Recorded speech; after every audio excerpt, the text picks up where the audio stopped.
Alright, so we're going to do a quick video with the Adams wheel cleaner. Now I've always been using Diablo wheel cleaner and kind of mixing it with Adams iron remover, and it's worked perfectly fine for me.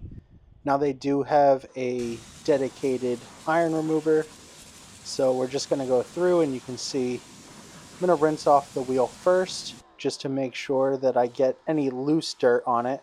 Now keep in mind, this car has performance brakes on it. The Brembos from the factory make so much brake dust. So for this test, my wheels are dirty and they get dirty very quick. But I'm going to do a touchless wash just to kind of show you without touching it how much does this soap actually clean. Now, any soap you can use for your wheels, if you agitate it, of course it's going to clean. I've noticed that with pretty much any wheel cleaner I've used. If you agitate it, regardless of the soap, it's going to clean the wheels. So this is really to see the cleaning power of this actual soap. So you saw me clean the first wheel, and I'm going to do the same thing on the second front wheel. I'm going to first rinse the wheel down. I'm going to spray it with the Adams wheel cleaner.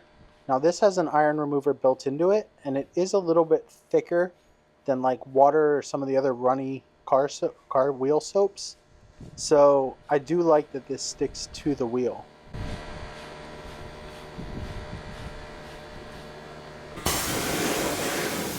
I did let it sit on the wheel for about 3 minutes. It was in the sun, so I really didn't want it to dry.